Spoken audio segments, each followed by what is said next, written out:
Most of my videos revolve around combat, moments of climactic action overcoming the toughest adversaries. But dominating these battles is hardly the only way for player expression to thrive. There's arguably no aspect more important to smooth control than a great traversal system. Rather than narrowing our view to a single fight, traversal shapes how the player interacts with the entire world. Every movement made is dictated by these design choices. With how vast modern games are growing, compelling motion piloted by the player is more vital than ever before. Today I want to share my choices for the 10 strongest aspects of traversal design. I'll be progressing from the simplest layers of motion and building upon a cake that satisfies our mobile cravings. If all this zooming through gaming landscapes makes you hungry, sprint back into action fast with today's sponsor, Factor. They deliver fresh, never frozen meals right to your door. They can help you take off the mental load of meal planning over the holidays with gourmet, chef-crafted meals that are ready in just 2 minutes. And for those moments where you aren't hungry enough to feast, you can enjoy easy wellness boosts with cold-pressed juices or protein shakes. I've had dozens and dozens of grocery store pre-made protein drinks over the years, and Factor's pumpkin spice shakes are some of the best I've ever had. For someone who's hopeless in the kitchen, it's clutch being able to grab one in a pinch or heat up a full-fledged dietitian-approved meal in 2 minutes. It helps save my wallet on impulse delivery and my hips from subsisting on processed snacks. There's no endorsement I can give more ringing than having shredded through the entire box they sent me in a matter of days. Head to factor75.com or click the link below and use Democracy50 to get 50% off your first Factor box. Many thanks to Factor for sponsoring today's video. It's impossible to talk about traversal without covering the essentials. There is nothing that halts my enthusiasm for a game more quickly than moving like a snail. Sprint, or some method of speeding up basic movement, is mandatory. Call me impatient, but I'm raging off my rocker anytime I'm forced to slog through invisible quicksand. More than sheer agility, I appreciate being able to moderate your speed, for moments when you want a calm stroll versus a speedy stride. These walks in the park should be optional, never forced. The rare exception is stripping speed to convey helplessness for the narrative, but this has to be used in extremely small doses, else it devolves into tedium. To a lesser extent, jump borders on essential, finding origins as early as the Atari in the 70s and brought to the forefront by Jumpman and Donkey Kong. Jumping started as a way to scale obstacles. Over time, it evolved into a vital part of character movement and freedom within open space, giving developers more options when designing levels and combat. Even so, I can understand why certain games forego the option. If it's vital to combat balance, such as the Gears of War franchise, that puts greater emphasis on grounded positioning via their cover system, that's acceptable. Similarly, horror games regularly exclude the option to jump, or even sprint, as a way to escalate tension and emphasize deliberate movement. Let's just say if Leon could Goomba stomp Mr. X to stun him, he'd be more clown than killer. But without good reasons such as these, it's stifling to be landlocked. Even worse are games including some half-hearted hop as a consolation prize. I'm not saying every gaming pro tag needs to be Air Jordan, but at least having some ability for a short leap is a welcome expansion of a player's kit. A good example of how combat can be improved through the option is Doom 2016 versus Eternal. The added verticality of Eternal provides another dimension to gameplay and heightens the skill ceiling tremendously. It's equally a great example of how augments to the standard jump elevate options in a satisfying way. Through adding an air dash to redirect mid-air, you have further airborne utility to make the most of Doom's never stop moving mentality. For exploration, you gain the wall grab ability, allowing you to scale distinct environmental objects, and serve as a springboard to otherwise inaccessible locations by stringing multiple wall grabs together in succession.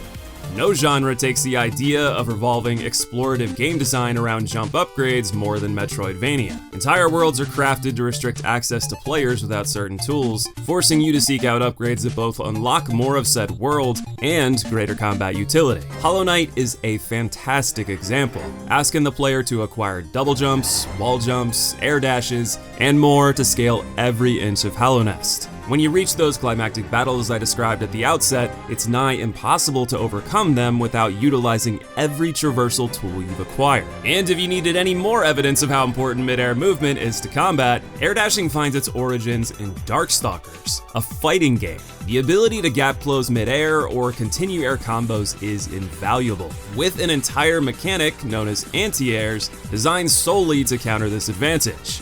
The floaty freedom these games offer is best matched with greater mobility when grounded. Sprinting is merely the tip of the accelerated iceberg. Games like Titanfall have a free-running system that allow you to run on walls and vault objects to maintain speed. In tandem with meaty jumping mechanics, this can widen the skill gap from the bland foot soldier to the soaring super sniper in unprecedented ways. Not only in moments of combat, but how key it is for high-end players to be able to reposition from one side of the map to another within seconds. These mechanics are used in equal fashion to design worlds as the enemy to overcome, with games like Mirror's Edge using them masterfully to create parkour paradise. Both the combat and exploration angle of free running at the highest level make use of every traversal tool in your arsenal to encourage a constant, uninterrupted flow. This thrilling stream of motion is taken to the next level when momentum mechanics are introduced. Adding momentum gives you greater speed for successfully using your tools in quick succession, rewarding mastery of a traversal system. Reaching top speed can open new avenues within a world. Super Metroid Speed Booster at a base makes you invincible, plowing through enemies and, more importantly, blockades that can be only destroyed at top speed.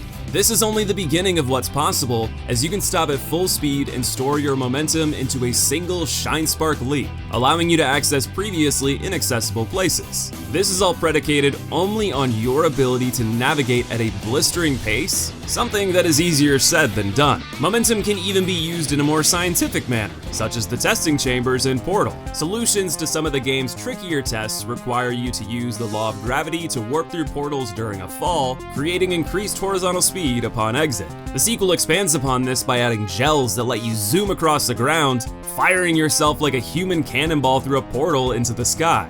While some games like this ask you to take advantage of physics within some kind of reason, other games take a step beyond snowballing speed into defying reality. Gravity Rush is a sorely underrated duology that features a character who went to the Buzz Lightyear school of falling with style. With gravity in the palm of your hand, your control stick becomes an accelerometer that can flick a direction to shift momentum anywhere you want. Instead of puzzle solving within optimized restrictions, games like this go beyond the mortal plane and give you tools we could only dream of, and ask you to master them in a similar way to solve puzzles, explore the world, and navigate combat in superhuman ways. It's these reality-breaking philosophies in development that open the door to the most bonkers traversal systems possible.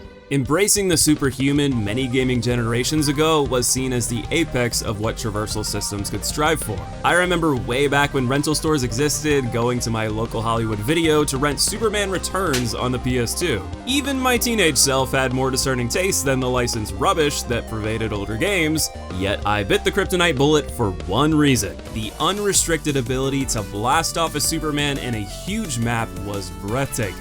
I would spend hours flying around with no objective strictly for the joy of doing so.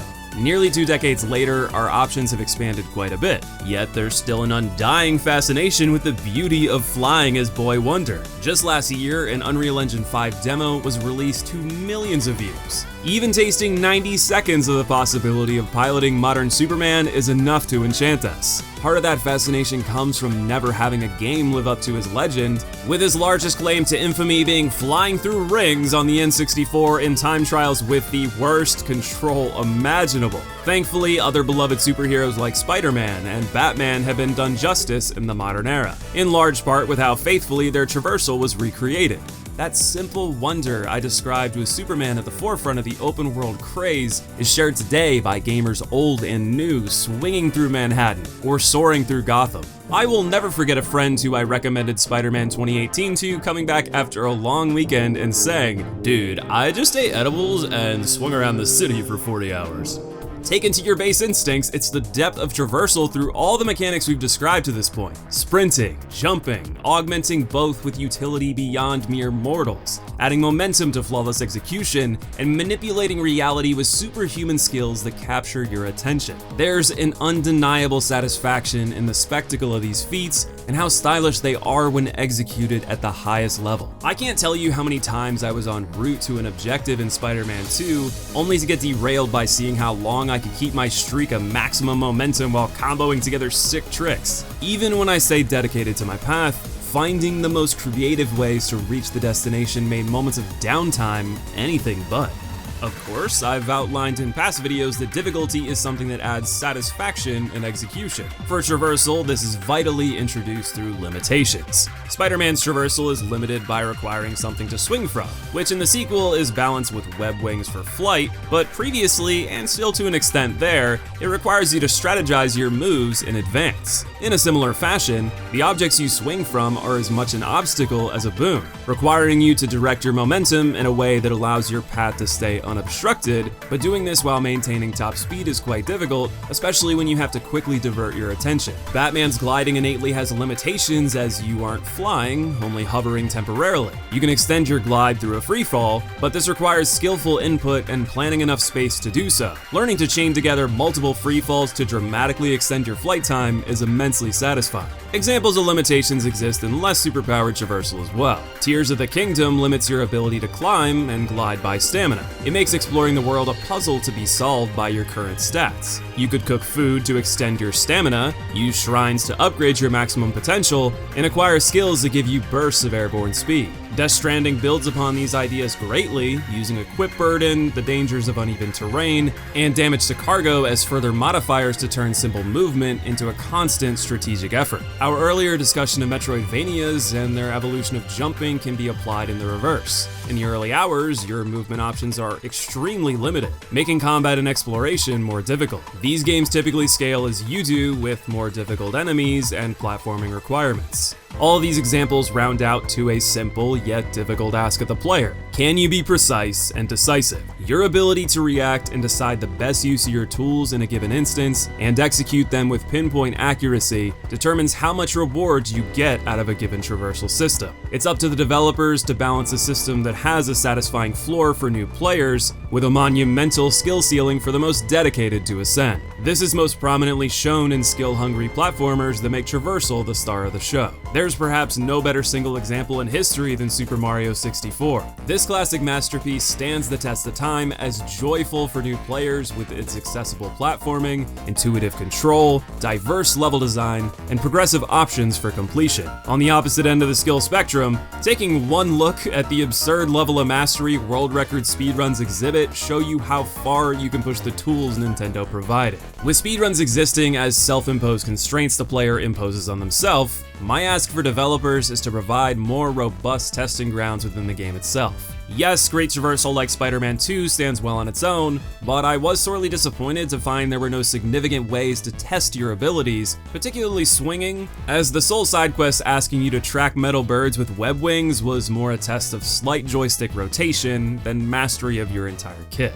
One of my favorite examples of this was in Batman Arkham City. While you never need to master the freefall into glide dance to succeed, engaging with the augmented reality tests are ways for Batman to ensure he has mastery of his gadgets if the need should ever arise for adept movements. There's one test that has you dive to the very last minute, pulling up with a moderate level of restraint to make it through a narrow tunnel without touching the ground. It looks simple on the surface, but the precision of inputs required here is close to frame perfect. Much like speedrunning, these sort of challenges should be optional, but imagine things like these were the main vehicle for unlocking costumes, emotes, and concept art, rather than the dreaded microtransaction. Mastery of the traversal system rewarding you both in-game and with a sense of satisfaction is a fantastic way to encourage players to engage. Please, someone scream that into the ear of WB CEO David Maslov, who wants all games moving forward to be live service. If you want more players spending more time on more platforms,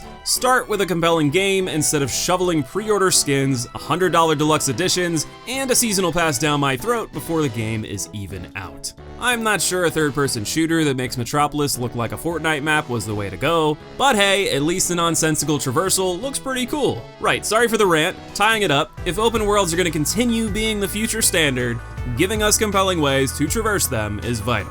Tell me some of your favorite traversal systems in the comments, leave a like to give the finger to Maslov, and I'll see you soon in the next video.